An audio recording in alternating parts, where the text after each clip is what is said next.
وہ مبہوت ہو گئی تھی اور مجھے تکے جا رہی تھی۔ کیا میں نے یہ لباس غلط پہنا ہے؟ میں نے گھبرائے ہوئے انداز میں کہا، لیکن اس نے کوئی جواب نہیں دیا۔ آہ میرے دوست، تم کیا بن گئے ہو؟ جدید دور کے گھوڑے، سلانوس نے کہا اور پھر ہنسنے لگا۔ میں بھی مسکرا دیا۔ مجبوری ہے سلانوس، اور اس لڑکی کو دیکھو، پاگل ہو گئی ہے۔ کیا کہہ رہے ہو سلانوس؟ مر مٹی ہے تم پر۔ یہ تو بہت اچھی بات ہے، میں نے ہنستے ہوئے کہا۔ پھر لڑکی سے مخاطب ہو کر بولا، آپ کو کیا ہو گیا مس ڈی سوزا؟ کچھ نہیں۔ اس نے گہری سانس لی اور عجیب سے انداز میں مسکرانے لگی۔ تم واقعی طلسمی انسان معلوم ہوتے ہو۔ مجھے تعجب ہے تم اس پروفیشن میں کیسے آ گئے؟ کس میں آ گئے؟ تم پہلوان کیوں بن گئے جبکہ تم کس طرح بھی پہلوان نہیں معلوم ہوتے؟ میں پیش گوئی کرتی ہوں کہ تم شہر کی لڑکیوں کے لیے مصیبت بن جاؤ گے۔ لڑکیوں کے لیے کیوں مصیبت بن جاؤں گا؟ وہ تمہیں دیکھ کر ذہن پر قابو نہیں رکھ سکیں گی۔ چھوڑو، میں تم سے بہت سی باتیں معلوم کرنا چاہتا ہوں مسٹر سوزا۔ میں تمہاری ہر خواہش پوری کر دوں گا۔ آؤ میرے ساتھ۔ کیا تمہارے بزرگ دوست نے اجازت دے دی ہے؟ وہ تعاون کرنے والوں میں سے ہے۔ تب آؤ، لڑکے نے کہا اور ہم دونوں باہر نکل آئے۔ باہر ایک لمبی سی سواری کھڑی ہوئی تھی۔ دن کی روشنی میں میں نے فولادی گھوڑے کو غور سے دیکھا اور پھر مس ڈسوزا کے ساتھ اس میں بیٹھ گیا۔ مس ڈسوزا نے کوئی حرکت کی، فولادی جانور غرانے لگا، پھر وہ آگے بڑھ گیا۔ میں تمہاری اس سواری سے بہت متاثر ہوں۔ اپنے علاقے میں تم سفر کیسے کرتے تھے؟ گھوڑے اور ایسے ہی دوسرے جانوروں پر؟ تم نے یہ کل کا گھوڑا کبھی نہیں دیکھا؟ کبھی نہیں۔ کیا یہ جاندار ہے؟ نہیں، مشینی۔ اسے مشین چلاتی ہے۔ کیا یہ پیدا بھی نہیں ہوتا؟ کیا اس کی نسل ہوتی ہے؟ اور نہیں، لڑکی ہنس پڑی۔ اسے انسان بناتے ہیں۔ پھر یہ دوڑتے کس طرح ہیں؟ مشینی عمل سے۔ اسے کار کہتے ہیں، لڑکی نے بتایا اور میں نے اس کا نام ذہن نشین کر لیا۔ انسان نے سفر کی سہولتوں کو بہتر بنانے کے لیے قدم اٹھایا تھا۔ ہم سست روی سے سڑکوں پر چلتے رہے۔ تم لوگ یہ عمارتیں کس طرح بناتے ہو؟ مشینوں کے ذریعے۔ فولادی مشینیں دنیا کا ہر کام کر لیتی ہیں، لیکن یہ تمہارے تابع کس طرح ہو جاتی ہیں؟ یہ تو بے جان ہے۔ انسان نے انہیں اپنی مرضی کے مطابق بنایا ہے۔ لوہے کے پرزے تمہاری مرضی کے مطابق کام کرتے ہیں؟ ہاں، لیکن ان میں تحریک کس طرح ہوتی ہے؟ کبھی برقی قوت سے اور کبھی پیٹرول کی قوت سے۔ برقی قوت؟ ہاں، بجلی۔ وہ مجھے برقی تھیوری سمجھانے لگی۔ میری آنکھیں تعجب سے پھیل گئیں۔ تم لوگوں نے اس قوت کو کس طرح حاصل کیا؟ سائنسدانوں نے اس پر ریسرچ کی ہے۔ انہوں نے اپنی تحقیق سے انسانیت کو بہت کچھ دیا ہے۔ تم لوگ ان کی بہت عزت کرتے ہو۔ ظاہر ہے۔ میں اس سے سوالات کرتا رہا۔ میری معلومات کے خزانے پر ہو رہے تھے پروفیسر، اور میرے سرور کا عالم نہ پوچھو۔ میں ایک بات ذہن نشین کر رہا تھا، اور کل کا گھوڑا ایک کمزور سی لڑکی کی مرضی سے چل رہا تھا۔ ایک بات اور بتاؤ مس ڈسوزا۔ سنو، اس نے میری بات کاٹ دی۔ اب تمہارے ساتھ کسی تکلف کو جی نہیں چاہتا۔ تم تو واقعی کسی نوزائیدہ بچے کی مانند ہو۔ اس نے پیار بھرے لہجے میں کہا، مجھے صرف جولی کہہ کر پکارا کرو۔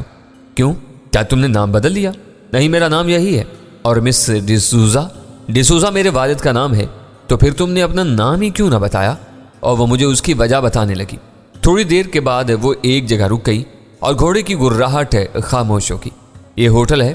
ہوٹل کیا ہوتا ہے؟ میں نے پوچھا، اور اس کے جواب سے اندازہ ہوا کہ وہ قہوہ خانہ ہے، وہ بھی جدید شکل کا تھا۔ ہم اندر جا بیٹھے۔ دوسرے لوگ بھی تھے، جن میں مرد اور عورتیں دونوں تھے۔ جولی کا کہنا درست نکلا۔ عورتیں مجھے بہت غور سے دیکھ رہی تھیں۔ جولی نے کھانے پینے کی چیزیں طلب کی اور وہ آ گئیں۔ تو میں نے سکے دو گی؟ ہاں، کرنسی۔ یہ دیکھو، یہ کرنسی ہے۔ اس نے کاغذ کے ویسے ہی ٹکڑے مجھے دکھائے جیسے مجھے رات کو ملے تھے۔ اور ایسے سکے تو میرے پاس بھی ہیں۔ ہاں، میں نے نوٹ کہتے ہیں۔ ٹھیک ہے، میں یاد رکھوں گا، میں نے کہا، اور مس ڈسوزا کے کہنے پر کھانے میں مشغول ہو گیا۔ تمہاری دنیا اثر انگیز ہے۔ اچھا، تم لوگوں کا طرز زندگی کیا ہے؟ اور تم گہری سوچ رکھتے ہو۔ ہاں، میں جانتا ہوں۔ طرز زندگی سے تمہاری کیا مراد ہے؟ کیا تمہارا کوئی بادشاہ بھی ہے؟ نہیں، بادشاہت کا خاتمہ ہو چکا ہے۔ اب انسانی حقوق کا دور ہے۔ لوگ اپنے لیے ایک منظم کا انتخاب کر لیتے ہیں، وہ حکومت چلاتا ہے۔ تنہا نہیں، اس کے بے شمار مددگار ہوتے ہیں۔ لوگ انہیں دولت دیتے ہیں اور وہ ان کے مفادات کی نگرانی کرتے ہیں۔ تھوڑا سا بدلا ہوا انداز ہے، لیکن راج وہی ہے۔ میں نے پرخیال انداز میں کہا، تمہارے پہاڑوں میں کون سا نظام رائج ہے؟ ہمارے پہاڑوں میں نے گہری سانس لی، ہمارے ہاں تو کچھ بھی نہیں ہے، بس انسان اپنے طور پر جیتے ہیں۔ تمہارا علاقہ کون سا ہے؟ میں تمہاری شخصیت پر حیران ہوں، جولی نے کہا، اور میں نے اس کی بات کا کوئی جواب نہیں دیا۔ پھر وہ اسی سوال کو ٹال گئی۔ ہم دونوں اس وقت تک گھومتے رہے جب تک سورج نہ چھپ گیا۔ میں بچوں کی طرح اس سے سوالات کر رہا تھا اور اس نے ایک جواب بھی دینے میں تاخیر نہیں برتی تھی۔ کیا خیال ہے اب واپس چلیں؟ ہاں، سورج چھپ گیا ہے۔ تمہارا وقت کیسا گزرا؟ انتہائی دلچسپ ہے، میں بتا نہیں سکتا۔ میں نے تمہارے اندر ایک خاص بات محسوس کی ہے، وہ یہ کہ تم ان ساری چیزوں سے انجان ہو لیکن تمہارے سوالات بے حد جامع ہوتے ہیں، تجسس سے بھرپور اور ذہانت امیز۔ میں تمہارے ان سوالات سے بے حد متاثر ہوں۔ میں نے کوئی جواب نہیں دیا اور وہ اپنے گھر واپس چل پڑی۔ ہم واپس اپنی رہائش گاہ میں آ گئے اور آتے ہی ہمیں اس کمرے میں طلب کر لیا گیا جہاں گلزمان اپنے چند ساتھیوں کے ساتھ موجود تھا۔ کچھ اور لوگ بھی تھے جو پہلوان نظر آ رہے تھے۔ تب ایک دے بہکل آدمی اپنی جگہ سے اٹھا اور اس نے کھڑے ہو کر مجھ سے ہاتھ ملایا۔ گلزمان نے میرا اسے تعارف کروایا۔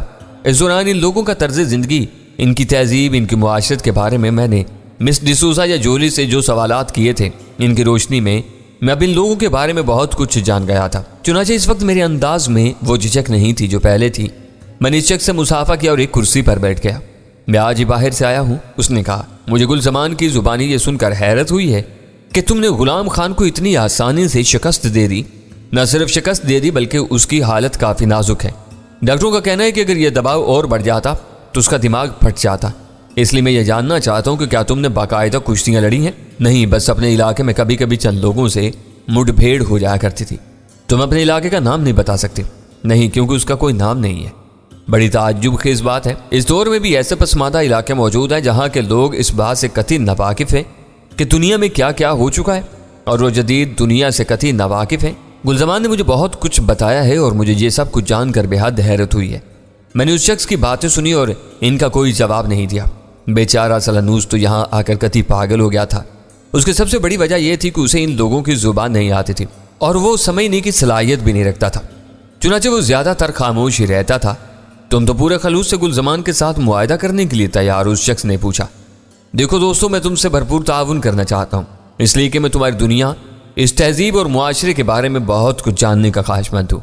میں تم سے کہہ چکا ہوں کہ یہ میرا پیشہ نہیں ہے اور نہ ہی میں اس کے بارے میں باقاعدگی سے کچھ جانتا ہوں، لیکن اگر مجھے کسی بھی شخص کے سامنے کھڑا کر دو گے اور مجھ سے کہو گے کہ اسے شکست دے دو تو یقین کرو میں پورے دعوے اور اعتماد کے ساتھ کہہ رہا ہوں کہ ایسا ہی ہوگا۔ باقی رہی معاہدے کی بات تو اس کے لیے لمحات کا یقین مناسب نہ ہوگا۔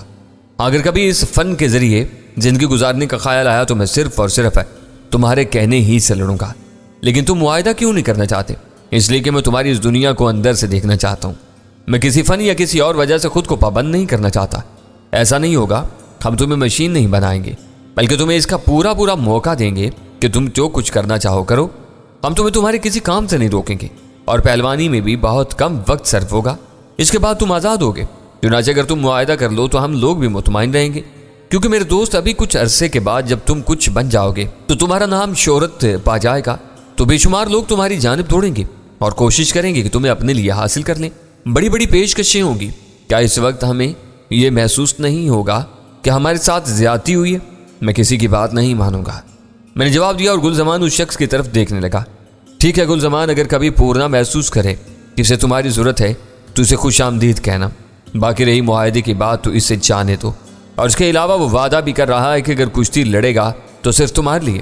ٹھیک ہے، لیکن میں ذرا دوسری قسم کا آدمی ہوں۔ اگر اس بات کی خلاف ورزی ہوئی تو پھر میری اس سے دشمنی ہو جائے گی، گلزمان نے جواب دیا۔ میرے ہونٹوں پر مسکراہٹ پھیل گئی۔ اس احمق شخص کو یہ معلوم نہیں تھا کہ اگر اس نے مجھ سے دشمنی کی تو اس کا نتیجہ کیا ہوگا، لیکن میں اس سلسلے میں کچھ بولنا نہیں چاہتا تھا۔ اس شخص نے کہا، تو نوجوان دوست ہے، کل صبح سے میں تمہارا ٹرینر ہوں۔ ٹرینر؟ میں نے جولی کی جانب دیکھا اور جولی مسکرا کر آگے بڑھی۔ مقصد یہ کہ وہ تمہیں اس فن کی تربیت دیں گے۔ اوہ، میں نے گردن ہلائی۔ ٹھیک ہے، میں تمہارا منتظر رہوں گا، میں نے جواب دیا، اور گلزمان نے اس بات پر خوشی کا اظہار کر دیا۔ تھوڑی دیر تک ہم لوگ وہاں بیٹھے رہے، پھر کھانا کھایا گیا۔ اس کے بعد میں اور سلانوس آرام کرنے کے لیے کمرے میں آ گئے۔ سلانوس سب زیادہ پریشان نہیں تھا۔ کمرے میں بستر پر لیٹ کر وہ مسکرایا۔ کہو میرے دوست، کیا کارنامے انجام دیے؟ تم بتاؤ سلانوس، تمہارا دن کیسا گزرا؟ برا نہیں لگ رہا۔ لوگوں سے اشاروں میں گفتگو کرتا رہا۔ میں نے بھی اپنا ایک استاد بنا لیا ہے اور اس نے مجھے کچھ الفاظ سکھائے ہیں۔ اوہ خوب، کیا الفاظ ہیں؟ کھانا، پانی، ہوا، بستر اور ایسی ہی چند چیزیں۔ خوب، تب تو تم بھی بہت جلد ان کی زبان سیکھ جاؤ گے۔ ہاں، مجھے یقین ہے۔ کوئی الجھن تو نہیں ہے؟ اگر زمان کی الجھن دور ہو جائے تو پھر باقی معاملات کو سمجھنے میں کوئی دقت نہیں ہوگی۔ ہم اسے انسان کے عروج کی انتہا کہہ سکتے ہیں۔ وہ اتنا آگے بڑھ گیا ہے کہ قدیم انسان سوچ بھی نہیں سکتا۔ مثلاً میں نے اپنی اتالیق لڑکی سے اتنے سوالات کیے کہ اس کا سر پھٹ گیا ہوگا، لیکن اچھے اخلاق کی مالک تھی۔ ہر سوال کا اس نے بڑی تفصیل سے جواب دیا۔ خوب، اچھے اخلاق کی مالک تھی، میرا خیال کچھ اور ہے۔ اس کی اس ملائمت میں اس کی پسندیدگی پوشیدہ ہے۔ یہ تو اور عمدہ بات ہوگی سلانوس، اس طرح وہ میری ذات میں زیادہ دلچسپی لے گی اور مجھے مزید تفصیلات بتائے گی۔ میں نے ہنستے ہوئے کہا، ویسے تم نے اس سے کیا معلوم کیا؟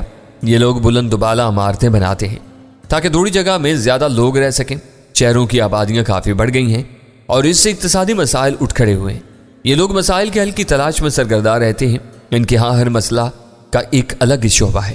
سائنسدان انسانی زندگی کے لیے سہولتیں مہیا کرتے ہیں اور تحقیق کرتے رہتے ہیں تاکہ انسان کو زیادہ سے زیادہ آرام ملے۔ خوب، نظام حیات شہنشاہیت ہے، نہیں بلکہ ایک اور دلچسپ نظام ہے۔ عام لوگ متفقہ طور پر ایک حکمراں کا انتخاب کرتے ہیں اور وہ پابند ہوتا ہے کہ لوگوں کی ہر سہولت کا خیال رکھے۔ خوب، بہت عمدہ نظام ہے۔ وہ لوگ اسے معطل بھی کر سکتے ہیں جو اس کا انتخاب کریں۔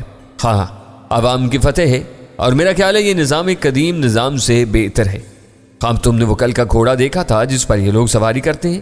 ہاں، یہ اسے کار کہتے ہیں اور اس قسم کی ساری چیزیں وہ خود تیار کرتے ہیں۔ اس کے علاوہ وہ بجلی کا نظام ہے جو عجیب تر ہے۔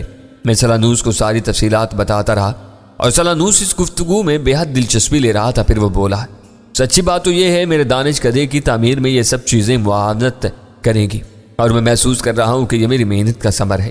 اب میں یہاں کی زبان سیکھ جاؤں تو خود اس بارے میں تحقیق کروں گا اور اس کے بعد جانتے ہو کیا ہوگا؟ کیا ہوگا؟ میں صدیوں کے راز یہاں سے چرا کر لے جاؤں گا اور پھر تحت السرا میں ایک انقلاب آئے گا۔ میں نئے دور کا مؤجد ہوں گا۔ میں تحت السرا کو اس دنیا سے صدیوں آگے لے جاؤں گا اور اس وقت اسے جدید دور کی ہر امنگ دے دوں گا جبکہ دنیا اس سے بہت پیچھے ہوگی۔ ہاں، یہ دور میری زندگی کا سب سے سنہرا دور ہوگا۔ میں تمہاری کامیابی میں تمہارا معاون ہوں گا۔ بلا شبہ یہ دنیا پھولوں کا گھر بن چکی ہے اور اس دور کا انسان بے حد حسین زندگی گزار رہا ہے۔ اب آرام کرو، میں تھکن محسوس کر رہا ہوں، سلانوس نے کہا، اور میں نے اسے سونے کی اجازت دے دی۔ لیکن خود میرے خیالات کی دنیا آباد ہوگی۔ بے شمار خیالات ہیں لیکن سلانوس کی طرح دل میں کوئی امنگ نہیں تھی۔ دوسری صبح میں بیدار ہوا تو تربیت کرنے والا آ چکا تھا۔ صبح کو مجھے ناشتہ بھی نہیں دیا گیا۔ جس جگہ ہمیں تربیت دی جانے والی تھی اسے بہت عمدگی سے اس عمارت میں بنایا گیا تھا۔ ناشتہ نہ دینے کی وجہ میں نہیں سمجھ سکا، لیکن میری اتالیق مس ڈسوزا نے مجھے بتایا تھا کہ ورزش کرنے سے پہلے ناشتہ نہیں کیا جاتا۔ میرا ٹرینر ویسا ہی لباس پہن کر میدان میں آ گیا تھا جیسا کہ پہلوانی کرتے وقت استعمال کیا جاتا ہے۔ اچھے خاصے تن و توش کا آدمی تھا۔ اس کے پورے بدن پر بال ہی بال تھے اور وہ خاصا چاقو چوبند نظر آ رہا تھا۔ کنارے پر کچھ لوگ کھڑے ہو گئے۔ میں نے بھی اپنا اوپری لباس اتار دیا۔ نچلے بدن پر وہی لباس موجود تھا جو لڑنے کے وقت استعمال کیا جاتا ہے۔ میرے بدن کو بڑی عجیب سی نگاہوں سے دیکھا گیا اور میں نے محسوس کیا کہ لوگ مجھے گہری نظروں سے دیکھ رہے تھے۔ گلزمان بہت خوش نظر آ رہا تھا اور میرا ٹرینر مجھے اس انداز میں دیکھ رہا تھا جیسے میں اس شخص کے ذہن سے یہ بات نکال دوں گا کہ وہ مجھے کسی قسم کی تربیت دے سکتا ہے۔ میں ان لوگوں سے کچھ سیکھنا ضرور چاہتا تھا لیکن جو کچھ جانتا تھا اس سے پیچھے ہٹنا نہیں چاہتا تھا۔ میرے ٹرینر نے مجھ سے کہا، سنو میرے دوست، میں تمہیں دعوت دیتا ہوں کہ تم مجھ پر جو داؤ چاہو آزماؤ۔ اگر تمہارے پاس زیادہ داؤ نہیں ہے تو اپنی قوت استعمال کرو۔ ظاہر اگر تم اس میں جھجکے تو پھر اس انداز میں نہیں لڑ سکو گے جیسا کہ میں چاہتا ہوں۔ چنانچہ دل کھول کر مجھ سے مقابلہ کرو اور اس سلسلے میں اگر مجھے کوئی تکلیف بھی پہنچ جائے تو اس کی پرواہ مت کرنا۔ میں نے مسکراتے ہوئے گردن ہلا دی۔ میرے انداز میں بڑا اعتماد تھا جسے دوسرے لوگوں نے بھی محسوس کیا۔ تب میری تربیت کرنے والے نے اپنے دونوں ہاتھ آگے پھیلا دیے۔ اس کے ہاتھوں کی موٹی موٹی انگلیاں میرے ہاتھوں میں پھنسنا چاہتی تھی۔ میں نے دونوں ہاتھ اس کے سامنے کر دی اور اس نے اپنی انگلیاں میرے پنجوں میں جکڑ دی۔ یقینی طور پر اس نے یہی سوچا ہوگا کہ ابھی چند ساتھ کے بعد وہ میرے پنجے مروڑ کر رکھے گا، اور میں نے اسے اس کا پورا موقع دیا اور وہ میرے پنجوں کو مروڑنے لگا۔ لیکن میرے ہاتھ جس زاویے پر تھے اس زاویے پر گویا پتھر کی طرح جم گئے تھے، گویا دو چٹانیں تھیں جن سے میرا ٹرینر جھول رہا تھا اور میں اپنی جگہ سے ذرا بھی جنبش کرنے کے موڈ میں نہیں تھا۔ ظاہر تھا پروفیسر اگر میرے وجود میں ذرا سی بھی جنبش پیدا ہو جاتی تو میرا صدیوں کا تجربہ خاک ہو جاتا۔ چنانچہ میں اپنی جگہ ڈٹا رہا، وہ زور لگاتا رہا اور اس کے چہرے پر حیرت کے آثار نمودار ہوتے رہے۔ گلزمان کے ہونٹوں پر مسکراہٹ پھیل رہی تھی۔ لوگ تعجب سے دیکھ رہے تھے کہ یہ کیا ہو رہا ہے۔ تب میں نے آہستہ سے مسکرا کر اپنے ٹرینر کی جانب دیکھا اور اس سے کہا، اب میں تمہاری ہی ہدایت کے مطابق عمل کروں گا۔ میرے ٹرینر نے کوئی جواب نہیں دیا، اس کے چہرے پر ہلکی سی خفت کے آثار تھے۔ تب میں نے اپنے ہاتھوں کو جنبش دی اور میرے ٹرینر کے حلق سے ایک کرہ نکل گئی۔ میں نے اس کو دونوں ہاتھوں کو لپیٹا اور اسے گھما کر نیچے زمین پر پھینک دیا۔ گلزمان بری طرح چیخ پڑا تھا، اس کے چہرے پر مسرت کے آثار تھے۔ میرا ٹرینر اٹھ کر کھڑا ہو گیا، وہ اپنے ہونٹوں پر زبان پہ رہا تھا اور اپنے دونوں ہاتھوں کو جھٹک رہا تھا۔ پھر اس نے گلزمان کی جانب دیکھا، نہ جانے کیوں اس کے انداز میں ایک عجیب سی بے چارگی پیدا ہو گئی تھی، لیکن اس کے ساتھ ساتھ اس کے چہرے پر جھنجھلاہٹ بھی نظر آ رہی تھی۔ سو اس بار اس نے میرے کمر سے لپٹنے کی کوشش کی تھی اور میں نے اسے اس کا پورا موقع دیا۔ میں چاہتا تھا کہ ان لوگوں پر پوری طرح اپنا سکہ جما دوں، اسی میں میری بہتری تھی۔ چنانچہ ٹرینر نے میری کمر پکڑ لی اور اپنی پہلوانی کے مخصوص داؤ کے ذریعے مجھے نیچے گرانے کی کوشش کرنے لگا، لیکن بھلا چٹانیں بھی کبھی اپنی جگہ سے ہلی ہیں؟ وہ سر دھڑ کی بازی لگا رہا تھا، لیکن میرے بدن کو جنبش بھی نہیں ہو رہی تھی۔ جب میں نے محسوس کیا کہ وہ ڈھیلا پڑ رہا ہے تو میں نے اپنے آپ کو جنبش دی۔ اس بار میں نے پلٹ کر اس کی کمر پکڑ لی تھی اور دوسرے لمحے میں نے اسے کسی ننھے کھلونے کی مانند اٹھا کر اپنے سر سے اٹھا لیا۔ گلزمان نے ایک بار پھر نعرہ لگایا۔ میں نے اپنے ٹرینر کو آہستہ سے زمین پر رکھ دیا۔ میرا ٹرینر ہانپنے لگا تھا، تب وہ گلزمان کی طرف دیکھ کر بولا، گلزمان اسے کہاں سے اٹھا لائے ہو؟ کیوں، کیا بات ہے؟ یہ شخص گوشت کا بنا ہوا معلوم نہیں ہوتا۔ تو پھر؟ گلزمان کے حلق سے مسرت بھری آواز نکل رہی تھی، مجھے تو یوں لگتا ہے جیسے یہ پتھر کا انسان ہے، گویا تمہارے خیال میں یہ فٹ ہے۔ تم فٹ کی بات کر رہے ہو؟ میرے خیال میں اس چٹان کو جنبش دینا کسی انسان کے بس کی بات نہیں ہے۔ واہ، اس کا مطلب ہے کہ ہماری زندگیاں بن گئی۔ کیا تم بالکل درست کہہ رہے ہو؟ ہاں، میں دعویٰ کرتا ہوں کہ جگا سنگھ اسے اپنی جگہ سے ہلا بھی نہیں سکے گا۔ میں نے بھی دنیا دیکھی ہے، جگا سنگھ اس کا کچھ بھی نہیں بگاڑ سکتا۔ گلزمان، تم واقعی خوش قسمت ہو، تمہارے ہاتھ اتنا قیمتی ہیرا لگ گیا ہے۔ تم اسے داؤ پیچ نہیں سکھاؤ گے؟ میرا خیال ہے اسے کسی داؤ پیچ کی ضرورت ہی نہیں ہے۔ جب وہ چٹان کی طرح جم جاتا ہے تو دوسرا کچھ بھی کرتا رہے۔ کہو تو فلائنگ کک لگاؤں؟ اس نے پوچھا۔ ہاں کوشش کرو۔ ٹھیک ہے۔ میرا ٹرینر شاید اب مجھ سے مخلص ہو گیا تھا۔ مجھے سیدھا ہونے کے لیے کہا گیا اور پھر میرے ٹرینر نے ہوا میں اچھل کر 2 لاتیں میرے سینے پر جھاڑی۔ اس نے غالباً اپنی پوری قوت سے حملہ کیا تھا، لیکن میں اپنی جگہ سے ایک بال برابر نہیں ہلا۔ اس نے پھر زمین پر پاؤں ٹکا کر چھلانگ لگائی اور دونوں لاتیں میرے سینے پر ماری۔ 2-3 بار لاتیں مارنے کے بعد وہ تھکے ہوئے انداز میں ہانپنے لگا اور گلزمان سے کہا، کیا خیال ہے؟ کمال ہے۔ واقعی کوئی جواب نہیں۔ یہ پہاڑی آخر کہاں سے آ گئی؟ اور ہم نے اسے غلام خان سے لڑا دیا تھا۔ غلام خان تو خوش نصیب تھا کہ بچ گیا۔ واہ واہ، تہلکہ مچا دے گا پوری دنیا میں، تہلکہ مچا دے گا، تہلکہ مچا دے گا۔ اوفو، میں تو نہ جانے کون سے خواب دیکھنے لگا ہوں، گلزمان نے عجیب سے انداز میں کہا۔ پھر وہ میرے نزدیک پہنچ کر بولا، میرے دوست، میرے ساتھی، میرے عزیز، تمہیں دنیا کی ہر سہولت مہیا کر دی جائے گی۔ تمہیں جس چیز کی ضرورت ہو کبھی تکلف نہ کرنا۔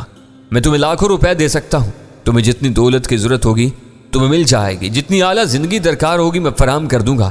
بس کبھی پہاڑوں کی طرف جانے کی کوشش مت کرنا، یہاں تمہیں سب کچھ مل جائے گا، وہ سب کچھ جو تم چاہتے ہو۔ میں نے مسکراتے ہوئے گردن ہلائی اور آہستہ سے کہا، میں صرف تمہاری اس دنیا کے بارے میں سب کچھ مکمل طور پر جاننا چاہتا ہوں گلزمان۔ میں اسے چاروں طرف سے دیکھنا چاہتا ہوں۔ میں تمہاری مدد کروں گا، میں تمہیں ہر ملک کے گوشے گوشے میں لے جاؤں گا، بس تمہیں میرے کہنے سے کشتیاں لڑنا ہوگی۔ اس کے بعد تم اپنے طور پر جو چاہو گے وہی کرو گے، مجھے اس پر کوئی اعتراض نہیں ہے۔ گلزمان نے جواب دیا اور میں گردن ہلانے لگا۔ تب ہم اکاڑے سے باہر نکل آئے۔ میرے ٹرینر کو اب اس بات کی ضرورت نہیں رہی تھی کہ مجھ سے کسی نئے داؤ کے بارے میں بات کرتا۔ جو کچھ ہو چکا تھا اس سے اندازہ اسے ہو گیا تھا کہ اب اس نے ایسی کوشش کی تو اسے شدید نقصان اٹھانا پڑے گا۔ گلزمان کو بھی اندازہ ہو چکا تھا کہ اس کے ہاتھ سونے کی چڑیا لگ گئی ہے، لیکن سونے کی چڑیا کچھ اور ہی سوچ رہی تھی۔ اس روز ہم نے سلانوس کو بھی ساتھ لیا۔ مس ڈسوزا ایک عمدہ ساتھی تھی۔ سلانوس سے اس سے کئی الفاظ سیکھے۔ وہ شہر کی سیر سے لطف اندوز ہو رہا تھا۔ مجھے جو نئی بات یا چیز نظر آتی میں جولی سے اس بارے میں پوچھ لیتا تھا۔ شام کو ہم واپس آ گئے۔ جولی ابھی میرے ساتھ ہی تھی۔ تب اس نے مجھ سے کہا، پورنا، میں رات کو تمہارے بارے میں سوچتی رہی۔ کیا؟ میں نے پوچھا۔ نہ جانے تم اس پروفیشن میں کیوں آ گئے؟ پھر کیا کرتا، تمہاری دنیا کا کوئی اور کام تو مجھے آتا نہیں۔ تم تو شہزادوں کی مانند ہو، کہیں تم کوئی پہاڑی شہزادے تو نہیں ہو؟ نہیں، میں شہزادہ کبھی نہیں رہا۔ بظاہر تم معصوم ہو اور ہماری دنیا سے ناواقف، لیکن تمہارے اندر ایک انوکھی ذہانت چھپی ہوئی ہے جس کا مجھے بار بار احساس ہوتا ہے۔ یہ تمہاری محبت ہے۔ اوہ، تم محبت کے بارے میں بھی جانتے ہو؟ اس نے عجیب سے لہجے میں کہا۔ کیوں نہیں، یہ لفظ تو ازل سے ہے اور ابد تک رہے گا۔ زمین کا کوئی بھی خطہ ہو جہاں کچھ بھی نہ ہو لیکن محبت ضرور ہوگی۔ خوشی کی بات ہے، یہ جذبے کی گہرائی کو سمجھتے ہو؟ کیوں نہیں، یہ بھی جانتے ہو کہ یہ جذبہ بے اختیار ہوتا ہے۔ محبت کے لیے کسی کا انتخاب نہیں کیا جاتا، یہ کسی سے بھی ہو سکتی ہے۔ اس دور کے اقدار سے ناواقف ہوں۔ میں نے کہا اور پھر سنبھل گیا۔ نادانستگی میں ایک مشکوک بات کر گیا تھا، لیکن جولی نے اس پر توجہ نہیں دی تھی۔ وہ عجیب سی نگاہوں سے مجھے دیکھ رہی تھی۔ پھر وہ گہری سانس لے کر بولی، تم نے کبھی کسی کو چاہا ہے؟ کون سی چاہت کی بات کر رہی ہو؟ وہ چاہت جو راتوں کو جگاتی ہے، جو دل کا سکون چھین لیتی ہے۔ نہیں، ایسی چاہت مجھے کبھی نہیں ہوئی۔ میں رات کو سکون سے سوتا ہوں اور دن میں خوب کھاتا پیتا ہوں۔ ممکن ہے اس کی وجہ کچھ اور ہو. کیا ہو سکتی ہے؟ تم نے جسے چاہا وہ تمہیں مل گیا ہو. ہاں یہ حقیقت بھی ہے. میں نے کہا اور نہ جانے کیوں میں نے جولی کی آنکھوں میں چراغ بجھتے محسوس کیے. تو پھر وہ کہاں ہے؟ تم نے اسے چھوڑ کیوں دیا؟ کیا وہ تمہیں یاد نہیں آتی؟ کیا نہیں آتی؟ وہ کوئی عورت نہیں ہے؟ پھر کون ہے؟ سلانوس جو میرے ساتھ ہے. اوہ جولی بے اختیار ہنس پڑی. کیا تمہیں اس سے بے پناہ محبت ہے؟ ہاں وہ میری دنیا کا عالم ہے اور مجھے علوم سے بے پناہ الفت ہے. یقین کرو صرف یہی جذبہ مجھے تمہاری دنیا تک کھینچ لایا ہے. اس دنیا کو دیکھنے کے بعد تم اپنی دنیا میں واپس چلے جاؤ گے؟ ابھی تو ایسا کوئی ارادہ نہیں ہے.